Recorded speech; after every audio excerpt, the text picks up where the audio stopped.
चलो lecture number 2 में हमने जो फाइनल स्टेप देखा था, टोटल काइनेटिक एनर्जी, ठीक है, हाफ आई ओमेगा स्क्वायर, ठीक है। अभी हमें डिस्कस करना है, 3 क्वेश्चन हम डिस्कस करेंगे। तो सबसे पहला क्वेश्चन हम डिस्कस करेंगे significance of moment of inertia. Moment of inertia का सिग्निफिकेंस क्या है? सिग्निफिकेंस मतलब महत्व, क्या महत्व है मोमेंट ऑफ इनर्शिया कम ज़्यादा होने से, क्या फर्क पड़ सकता है, वगैरह वगैरह वगैरह, ठीक है। अभी ध्यान दो, 8, 9, 10, 11, 12 तक लीनियर मोशन में काइनेटिक एनर्जी का फार्मूला क्या है? Half mv square. और काइनेटिक एनर्जी का फार्मूला रोटेशनल मोशन में क्या है? हाफ आई ओमेगा स्क्वायर, ठीक है। केयरफुली अगर हमने एक चीज ऑब्जर्व की है तो हमें पता चलेगा दोनों फार्मूला बिल्कुल सिमिलर है, दोनों फार्मूले का पैटर्न बिल्कुल सिमिलर है। हाफ हाफ, यहां पे मास है, यहां पे मास के जगह पे क्या है? मोमेंट ऑफ इनर्शिया, ठीक है। यहां पे वेलोसिटी है, लीनियर वेलोसिटी, यहां पे क्या है? एंगुलर वेलोसिटी, ठीक है। तो एक चीज केयरफुली आपको समझ में आ रही होगी कि रोटेशनल मोशन में पार्टिकल, जो भी बॉडी है, रोटेशनल मोशन परफॉर्म करती है, मतलब सर्कुलर मोशन परफॉर्म करती है। तो ये तो चीज समझ में आती है कि वेलोसिटी और एंगुलर वेलोसिटी रहेगा। ये लीनियर मोशन है तो इसमें वेलोसिटी रहेगी, और ये रोटेशनल मोशन है तो इसमें एंगुलर वेलोसिटी रहेगी। समझ में आया? ठीक है। लेकिन यहां पे मास है और यहां पे मोमेंट ऑफ इनर्शिया है। यहां पे यहां पे मास नहीं है, हाफ यम ओमेगा स्क्वायर नहीं है, यहां पे आपका यम है, यम के जगह पे क्या है? आई। इसका मतलब यह होता है कि जो इंपॉर्टेंस मास का लीनियर मोशन में है, सेम इंपॉर्टेंस रोटेशनल मोशन में मोमेंट ऑफ इनर्शिया का है। जैसे लीनियर मोशन में मास अगर बढ़ गया तो वेलोसिटी क्या होगी? कम हो जाएगी। जैसे फॉर एग्जांपल कोई एक गाड़ी पर आपको डबल सीट की परमिशन है, डबल सीट के जगह पे आपने फैन का स्पीड कर, हेलीकॉप्टर में थोड़ा सा कम करो स्पीड।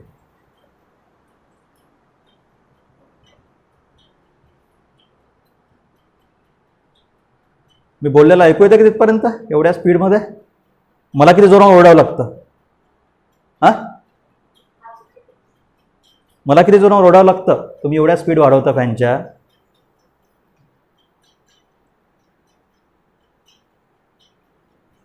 काइनेटिक एनर्जी में जैसे यहां पे मास है और यहां पे आपका मोमेंट ऑफ इनर्शिया है, बराबर, ठीक है। तो मास अगर कम ज्यादा हुआ तो मोशन पे आपको इफेक्ट होता है। क्या इफेक्ट होता है? जैसे कोई डबल सीट गाड़ी है, ठीक है, उसकी वेलोसिटी जितनी भी है, अगर आपने ट्रिपल सीट बिठाया है तो ऑटोमेटिकली आपको क्या करना पड़ेगा? आपकी वेलोसिटी कम होगी। Same importance moment of inertia का है। मोमेंट ऑफ इनर्शिया भी कम ज्यादा अगर हुआ तो एंगुलर वेलोसिटी क्या होती है? कम ज्यादा होती है, ठीक है। ये सिग्निफिकेंस है आपका मास मोमेंट ऑफ इनर्शिया का रोटेशनल मोशन में। समझ में आया? मतलब रोटेशनल मोशन के कोई भी फार्मूले में मास वर्डिंग नहीं रहेगा, मास के जगह पे क्या आएगा? मोमेंट ऑफ इनर्शिया आएगा। समझ में आया? ठीक है। और एक चीज, मास, ये जो मास ही इंडिपेंडेंट क्वांटिटी है, मतलब जैसे मास इक्वल टू 20 kg, ये इंडिपेंडेंट क्वांटिटी है। लेकिन मोमेंट ऑफ इनर्शिया आपकी इंडिपेंडेंट क्वांटिटी नहीं है। मोमेंट ऑफ इनर्शिया का फार्मूला क्या है आपका? Summation Yama I R I square, I varies from 1 to n, ये आपका मोमेंट ऑफ इनर्शिया का फार्मूला है, बराबर। तो मोमेंट ऑफ इनर्शिया डिपेंड है किस पे? मास पे तो डिपेंड है, और मोमेंट ऑफ इनर्शिया और एक चीज पर डिपेंड है, वो मतलब आपका रेडियस, रेडियस नहीं, distance of particle from the axis. Distance of particle from the axis अगर चेंज हुआ तो मोमेंट ऑफ इनर्शिया भी आपका चेंज होता है। जैसे फॉर एग्जांपल मैंने बार बार एग्जांपल दिया हूं, जैसे मैं खड़ा हूं यहां पे, मेरा वेट, मेरा मास सपोज 80 kg है, ठीक है। तो मैं हाथ इधर करूं, उधर करूं, ऐसा करूं, वैसा करूं, तिरछा करूं, मेरे मास में कोई फर्क नहीं पड़ेगा। मैंने हाथ ऐसे किया तो मास में फर्क पड़ेगा क्या? तो mass will remains unchange, 80 kg to 80 kg रहेगा, लेकिन मोमेंट ऑफ इनर्शिया चेंज होगा। जैसे फॉर एग्जांपल मैं ऐसे खड़ा हूं, हाथ ऐसे लेके मेरे मोमेंट ऑफ इनर्शिया निकाला मैंने, अब मैंने हाथ ऐसे किया तो क्या फर्क क्या हुआ? मास चेंज हुआ क्या? यम की पोजीशन नहीं बदली, सॉरी यम की वैल्यू नहीं बदली, लेकिन यम की पोजीशन बदल गई। मेरे जो हाथ के पार्टिकल है जिनका डिस्टेंस पहले सिर्फ इतना था, हाथ ऐसे किया बराबर डिस्टेंस बढ़ गया, मतलब आर की वैल्यू बदल गई। तो आर की वैल्यू जैसी बदलेंगी तो मेरा मोमेंट ऑफ इनर्शिया इंक्रीज हो जाएगा, क्योंकि मोमेंट ऑफ इनर्शिया का फार्मूला क्या है आपका? M I R I square. M I change नहीं होगा, लेकिन अगर डिस्टेंस चेंज हुआ तो मोमेंट ऑफ इनर्शिया डबल हो जाता है। समझ में आया? ठीक है, इसका मतलब यह हुआ कि मास अनचेंज रहा, लेकिन पार्टिकल की पोजीशन अगर चेंज होगी तो ultimately your moment of inertia will increase. Particle की पोजीशन अगर कम हुई, डिस्टेंस कम हुआ, तो मोमेंट ऑफ इनर्शिया क्या होगा आपका? और कम होगा। आपके यहाँ पे किसी के यहाँ पे स्कूटर है क्या? बजाज स्कूटर।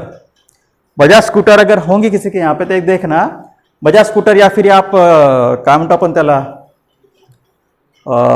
चक्की पे जाते हैं ना, चक्की पे आटा पीसने जाते हैं, तो आटा पीसने जाते हैं तो जो चक्की होती है उसको एक फ्लाईव्हील लगा होता है, पीछे का जो मोटर होता है ना उसको फ्लाईव्हील बोलते हैं। ठीक है, जैसे हमने चक्की की बटन बंद की तो मोटर पट से बंद नहीं होती। इवन आपका फैन, जैसे बटन हमने बंद किया तो फैन घूमना बंद होना चाहिए, लेकिन नहीं होता है, घूमते रहता है। क्यों क्यों घूमते रहता है? मोमेंट ऑफ इनर्शिया के वजह से। ध्यान में आया? क्यों घूमते रहता है? मोमेंट ऑफ इनर्शिया के वजह से। ठीक है, जितना बड़ा वो, अगर फैन के पाते जितने बड़े रहेंगे उतना ज्यादा उसका मोमेंट ऑफ इनर्शिया रहेगा। समझ में आया? ठीक है, जैसे आप कुंभार है, कुंभार का वो क्या बोलते हैं उसको, घड़ा जो बनाता है, ठीक है, पॉट, ठीक है, ये पॉट जो बनाता है तो वो ये घुमाता है, व्हील घुमाता है अपने हाथ से, अपने हाथ से वो व्हील घुमाता है, बराबर। ठीक है, ये व्हील घुमाता है, उसके बाद एक घड़े, ये व्हील घुमाने के बाद तो घड़े का शेप जैसे जैसे चेंज होगा उसका मोमेंट ऑफ इनर्शिया भी चेंज होगा। क्यों? क्योंकि मोमेंट ऑफ इनर्शिया किस पे डिपेंड कर रहा है? डिस्टेंस पे। ये एक्सिस है आपका, आपका पार्टिकल पहले यहां पे है, ठीक है, मास उतना ही है। सपोज ये जो शेप मैंने बनाया उसका मास 20 kg है, अब सिर्फ मैं क्या कर रहा हूं, शेप को थोड़ा सा लंबा कर दिया, तो मास तो उतना ही है 20 kg, मास उतना ही है 20 kg। क्या फर्क है दो डायग्राम में? दो डायग्राम में फर्क यह है कि यहां पे जो पार्टिकल है नजदीक है, यहां पे पार्टिकल दूर चले गए, तो अल्टीमेटली मोमेंट ऑफ इनर्शिया बढ़ गया, मास बढ़ा। क्या? इसका भी 20 kg, इसका भी 20 kg है। इसका सबसे बड़ा इंपॉर्टेंट रोल होता है आपके शिपिंग इंडस्ट्री में। जहाज है ना, तैरने वाले जहाज, तैरने वाले जहाज या फिर उड़ने वाले जहाज, जहां पे मोमेंट ऑफ इनर्शिया का बहुत ज्यादा यूज होता है। ठीक है, कब? जब वो टर्न लेते हैं। जैसे जैसे हमारे टू व्हीलर में मोमेंट ऑफ इनर्शिया का इतना कोई खास यूज नहीं है, क्योंकि जब हम टर्निंग लेते हैं तो हमारा सामने वाला चक्का टर्न लेता है पहले, उसके बाद पीछे वाला चक्का टर्न लेता है। लेकिन एरोप्लेन जो होता है उसमें ऐसा नहीं होता कि पहले सामने वाला जो है चक्का वो पहले टर्न लिया। एरोप्लेन देखना, कभी भी टर्न लेगा तो पूरा के पूरा टर्न लेता है हवा में, जमीन की बात नहीं कर रहा हूं, हवा में पूरा के पूरा टर्न लेगा वो। तो जहां पे कंप्लीट बॉडी टर्निंग लेगी, ठीक है, उसके बाद आपने एरोप्लेन देखा होगा जैसे ऐसा पलटी पलटी होता है, ठीक है ना, खास करके इसके फाइटर जेट जो होते हैं, ठीक है, ऐसे जो पलटते हैं वहां पे मोमेंट ऑफ इनर्शिया का बहुत बड़ा रोल है। उसके बाद पानी के जो जहाज है, ठीक है, जब वेव्स बहुत ज्यादा हो जाती है, टाइडल वेव्स क्रिएट होती है, तो जहाज आपका डगमगा, ठीक है, ऐसा तो डोलने लगता है। That is one of the example of moment of inertia. वहां भी जहाज का डिजाइन ही ऐसे किया जाता है कि बराबर बैलेंस होती है चीजें। ठीक है, इवन फोर व्हीलर में भी ये चीजें बैलेंस होती है। फोर व्हीलर ऐसे पलटती नहीं, आप ज्यादा ही स्पीड बढ़ाओगे तो ही पलटेगी, ऐसा तुम सिंपल टर्निंग में फोर व्हीलर कभी नहीं पलटेंगे अगर आपकी स्पीड प्रॉपर कंट्रोल में है तो। ठीक है, this is in short about your moment of inertia. Okay, just go through the question number 83। Question number 83 पढ़ो। जिनके पास अभी नहीं होगा प्लीज उनके फोटो निकाल लो।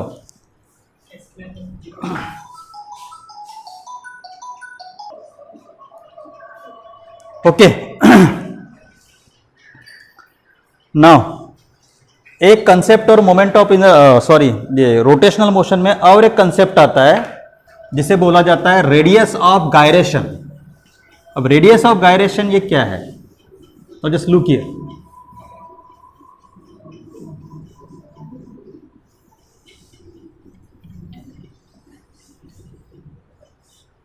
चलो जस्ट लुक हियर, ये एक बॉडी है, ये बॉडी का ये एक्सिस है, बराबर, बॉडी एंटी क्लॉकवाइज मूव कर रही है। अब ये बॉडी में नंबर ऑफ पार्टिकल है, सपोज 1 लाख पार्टिकल है, ठीक है, इसका मुझे मोमेंट ऑफ इनर्शिया निकालना है। कैसे निकालोगे? Let me explain. This is the body whose complete mass is capital M, whole mass of the body is capital M। And this body contain 1 lakh particle, 1 lakh particle है, इसका मोमेंट ऑफ इनर्शिया निकालना है मुझे। कैसे निकालोगे? मोमेंट ऑफ इनर्शिया का formula क्या है? Summation M I R I square. I varies from 1 to 1 lakh होगा, फिर 1 to 1 लाख। करो, कैसे करोगे calculation? m1 r1 square plus m2 r2 square, m3 m4 m5 m6, कब तक करना पड़ेगा? 1 लाख करना पड़ेगा, 1 लाख टाइम्स। ठीक है, अब यहां पे कम से कम ठीक है हमने कंप्यूटर का यूज किया है, कैलकुलेटर का यूज किया, कर लेंगे। लेकिन जैसे फॉर एग्जांपल ये डस्टर है, ये डस्टर का मुझे यहां पे मैंने एक होल किया और एक रॉड डाल दिया इसके अंदर, ठीक है, और ये डस्टर गोल गोल घूम रहा है ऐसे, ठीक है। सपोज ये डस्टर क्लॉकवाइज घूम रहा है, इस डस्टर का मोमेंट ऑफ इनर्शिया निकालना है मुझे, मून। ठीक है, बराबर। हाँ, चलो बताओ मोमेंट ऑफ इनर्शिया कैसे निकालोगे डस्टर का? मोमेंट ऑफ इनर्शिया निकालने के लिए क्या क्या पता होना चाहिए? Very first thing that you must know the number of particle. Now just tell me how many particles present in this particular duster? पूजा,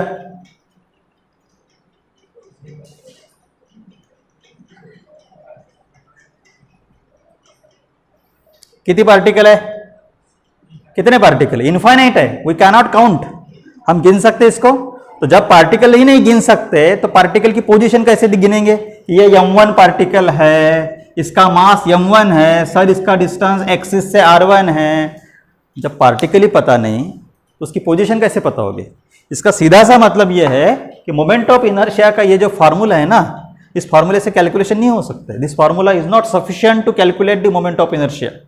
ये डेफिनेशन तक ठीक है, this is the basic fundamental definitions of moment of inertia, लेकिन ये फार्मूले का use करके हम मोमेंट ऑफ इनर्शिया नहीं निकाल पाते। फिर मोमेंट ऑफ इनर्शिया कैसे फाइंड आउट करते हैं? मेरी बात समझ में आ गई है? What is the problem with this formula? इस फार्मूले के साथ प्रॉब्लम क्या है? इस फार्मूले के साथ प्रॉब्लम यह है कि नंबर ऑफ पार्टिकल अगर बढ़ गए तो ये कैलकुलेशन बहुत गंदा हो जाता है, नंबर 1। दूसरा, अगर नंबर ऑफ पार्टिकल पता ही नहीं देन व्हाट? जैसे मैंने अब आपको एक एग्जांपल दिया डस्टर का, इसमें नंबर ऑफ पार्टिकल पता ही नहीं है हमें कि इसमें 1 लाख पार्टिकल है, 2 लाख पार्टिकल है, 1 करोड़ है, कितना है पता नहीं। तो ऐसे केस में क्या करोगे? इसलिए जनरली क्या किया जाता है कि इस पर जो भी बॉडी का मोमेंट ऑफ इनर्शिया आपको फाइंड आउट करना है, उस बॉडी में और एक कंसेप्ट आता है आपका, इस बॉडी में एक पर्टिकुलर पॉइंट पे complete mass of the body concentrate होता है। जैसे फॉर एग्जांपल आपके सामने एग्जांपल देता हूं मैं, ठीक है। जैसे एक बॉक्स है, ठीक है, ये बॉक्स को मैं यहां से उठाया, ये बॉक्स अभी जमीन पर रखा हुआ है, इस बॉक्स को मैं यहां से ऐसा उठा रहा, क्या हुआ? एक्चुअली बॉक्स हॉरिजॉन्टल है, ये बॉक्स आपका हॉरिजॉन्टल है, मैंने इसको यहां से उठाया, क्या हुआ? वैसे के वैसे उठा क्या वो? अगर मैं इसको उठाने की कोशिश करूं तो मुझे ज्यादा ताकत लग रही है, मेरे हाथों में ट्रेस क्रिएट हो रहा है, ज्यादा ताकत लग रही है मुझे, ठीक है। अगर मैं इसको ऐसे क्यों, उसकी मोशन पलट रहा है वो, ठीक है। लेकिन अगर मैं इसी बॉक्स को सेंटर से उठाऊं तो कम ताकत में बॉक्स देखो वैसे के वैसे उठा। फिर बात समझ में आ रही है क्या? अगर मैं इसको कहीं पे एंड पॉइंट से करता हूं, ये देखो गड़बड़, ठीक है। मुझे ये बॉक्स जैसा है, ये बॉक्स अभी हॉरिजॉन्टल है तो हॉरिजॉन्टली उठना चाहिए, तो अगर मैं इसको यहां से पकड़ता हूं, टाइट पकड़ता हूं तो ठीक है उठ जाएगा, लेकिन ताकत ज्यादा लग रही है। कम ताकत में अगर मुझे उठाना है तो बीच में से उठाया तो बराबर उठ रहा है, ठीक है ना। जब आप छोटे होंगे ना, छोटे थे ना कभी कि ऐसी बस जींस पैंट पहन के पैदा हो गए हैं? अरे छोटे होंगे ना जब कुछ पहना नहीं करते थे, बराबर, हाँ, कि बस ऐसी पैदा हुए बोला है मैम, नहीं ना। तो आपके मम्मी पापा कहां से उठाते थे आपको? कान पकड़ के, हैं? अबे गधो, ऐसे उठाते ना बच्चों को। अभी आपको एक्सपीरियंस नहीं है, ठीक है ना। आपके मम्मी पापा ऐसे उठा देते आपको, कैसे उठा देते? कान पकड़ के, इसके पिल्ले क्या बोलते उसको, ससा, बीच में से उठाते हैं ना। तो बीच में से जब उठाते हैं तो उनको, फिजिक्स के स्टूडेंट नहीं है आपके मम्मी पापा, लेकिन उनको पता है कि हमारा बॉडी का जो कंप्लीट मास है, तो whole mass of the body is always concentrated at the centre. ये सेंटर है हमारे बॉडी का, तो पूरे बॉडी का मास यहां पे कॉन्सेंट्रेट है। तो जहां पे मास कॉन्सेंट्रेट है वहां से अगर कोई चीज उठाई तो कम ताकत में वो चीज को सही ढंग से उठाया जाता है। अगर वही चीज को आप ऐसे उठाए, बीच में से नहीं उठाया, इधर उठाया इधर उठाया, वो चीज उठ तो जाएगी लेकिन स्टेबल नहीं हो पाएगी। हमें ये चीज हॉरिजॉन्टल चाहिए तो बिल्कुल बीच में से उठाओ। इसका सिंपल फंडा है कि हर बॉडी में एक पॉइंट ऐसा होता है जहां पे पूरा मास कॉन्सेंट्रेट होता है। वो पॉइंट इमेजिनरी है, दिखता नहीं है। जैसे अभी ये बॉक्स है, इस बॉक्स पे कहीं पे ऐसा लिखा है, कहीं पे ऐसा पॉइंट है कि मैं बोल सकता हूं कि इस पर्टिकुलर पॉइंट पे इसका मास कॉन्सेंट्रेट है? नहीं, वो पॉइंट इमेजिनरी है। हर बॉडी में होता है लेकिन हमारे ह्यूमन बॉडी में भी होता है। ठीक है, तो ये मैंने वो पॉइंट पकड़ा। अभी ये एक्सिस है, ये एक्सिस से ये जो डिस्टेंस है, इस डिस्टेंस को हम डिनोट करते हैं के से, और इस के को बोला जाता है रेडियस ऑफ गायरेशन। क्या बोलते हैं? Radius of gyration. ठीक है, अब आपको रेडियस ऑफ गायरेशन पता चल गया, नंबर 1। नंबर 2, आपको मास पता है। अभी आपका मोमेंट ऑफ इनर्शिया का ये फार्मूला जो आपके कोई काम का नहीं है, अब मैं नया फार्मूला आपको बता रहा हूं, I इक्वल टू mk²। ये मोमेंट ऑफ इनर्शिया का यूजफुल फार्मूला है। इसी फार्मूले से कैलकुलेशंस होते हैं, इस फार्मूले से कैलकुलेशंस नहीं होते। मेरी बात समझ में आ रही है? इस फार्मूले के साथ प्रॉब्लम क्या है? इस फार्मूले में नंबर ऑफ पार्टिकल ज्यादा हो गया तो ये फार्मूला फेल हो जाता है। इस फार्मूले में नंबर ऑफ पार्टिकल ज्यादा होने के कोई चांसेस नहीं है। नंबर ऑफ पार्टिकल का कुछ है क्या इसमें कंसेप्ट? नहीं। जैसे इसका वेट अगर 10 kg है और रेडियस ऑफ गायरेशन अगर आपको पता है कि रेडियस ऑफ गायरेशन 0.5 मीटर है, तो इसका मोमेंट ऑफ इनर्शिया आपको निकल जाएगा। मास कितना है? 10 kg, रेडियस ऑफ गायरेशन कितना है? 0.5। ठीक है, तो 5 kg मीटर स्क्वायर, ये हो गया इसका moment of inertia of this body. कितना इजीली आ गया। इतना इजी वे से ये नहीं हो सकता। इसीलिए मोमेंट ऑफ जो हमारा जो क्वेश्चन था कि why it is useful to define radius of gyration, radius of gyration define क्यों करना चाहिए? रेडियस ऑफ गायरेशन डिफाइन इसलिए करना चाहिए, ये जो ओरिजिनल फार्मूला है, इस ओरिजिनल फार्मूले में हर पार्टिकल की पोजीशन निकालना पड़ता है। It is very difficult to find the position of each and every particle from the axis of rotation. So rather than to find the positions of the particle from the axis of rotation, it is very simple to find the position of a center of mass with respect to the axis. That is what we know as the radius of gyration. So radius of gyration का use करके moment of inertia का नया formula बन गया mk²। And very surprising thing, इसका answer और इसका answer दोनों का सेम आता है। समझ में आया? तो कौन सा फार्मूला यूजफुल है फिर? This formula is very useful and simple to use. इसमें दो ही चीजें पता होनी चाहिए, बराबर? ओम बोर्ड इधर, इसमें दो ही चीज पता होनी चाहिए। कौन सा? मास और रेडियस ऑफ गायरेशन। ओके, चलो रेफर द क्वेश्चन नंबर 88।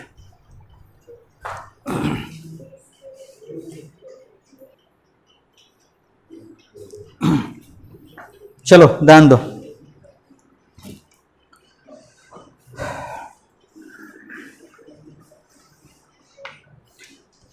अभी इस क्वेश्चन में हमने कवर किया कि why there is a need of radius of gyration. Radius of gyration define करना क्यों जरूरी था। ठीक है, अभी इसमें एक एक्सप्रेशन हम देखेंगे, डेरिवेशन।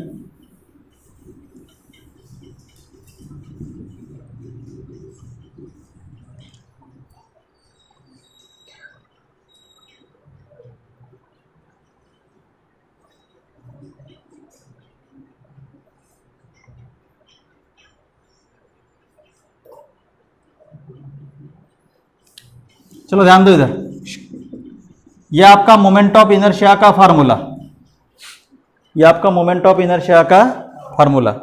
ठीक है, अभी रेडियस ऑफ गायरेशन या I equal to mk²। Okay, ठीक है, चलो इसको k की वैल्यू निकालो तो क्या होगा? I, ये मल्टीप्लाई है, इधर आके क्या होगा? Divide equal to k²। अभी ये k, ये स्क्वायर है, इधर आके क्या होगा? Under root. ठीक है, अब मुझे बताओ रेडियस ऑफ गायरेशन की वैल्यू किन दो चीजों पे डिपेंड है? रेडियस ऑफ गायरेशन की वैल्यू डिपेंड है I पे। रेडियस ऑफ गायरेशन की वैल्यू डिपेंड है I पे, number 1। Number 2, radius of gyration की वैल्यू डिपेंड है मास पे। नंबर 1, रेडियस ऑफ गायरेशन की वैल्यू डिपेंड है I पे। नंबर 2, रेडियस ऑफ गायरेशन की वैल्यू डिपेंड है टोटल मास। ठीक है, लेकिन मुझे एक बात बताओ, आई का ओरिजिनल फॉर्मूला क्या है? Summation Yama I R I square, I varies from 1 to n। अब मुझे फिर से बताओ, रेडियस ऑफ गायरेशन की वैल्यू आई पे डिपेंड है, लेकिन आई किस पे डिपेंड है? Distribution of the mass. I किस पे डिपेंड है? Distance of the particle. अब मुझे बताओ, रेडियस ऑफ गायरेशन कौन से 3 चीजों पे डिपेंड है?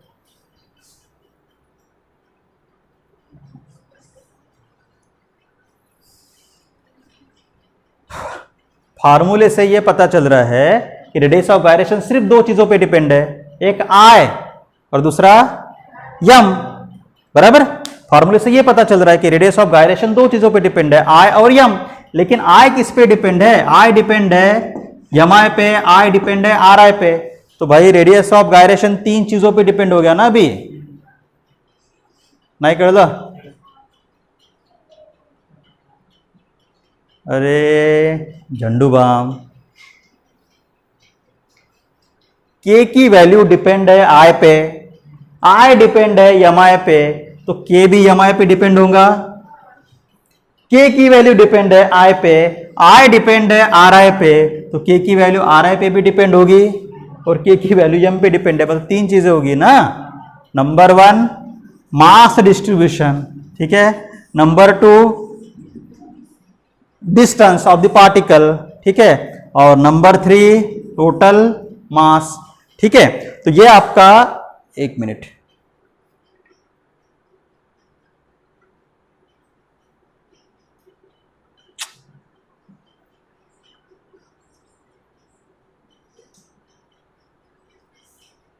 काय थोडं लिंक संपली त्यांची।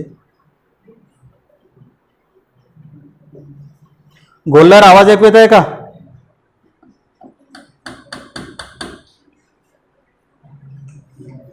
गोल्लर आवाज ऐकू येत आहे का?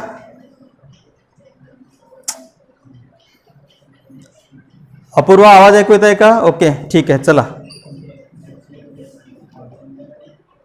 हा, लक्षात आहे। पुन्हा एकदा, रेडियस ऑफ गायरेशन डिपेंड है आई पे और आई डिपेंड है, बंद कर रहे,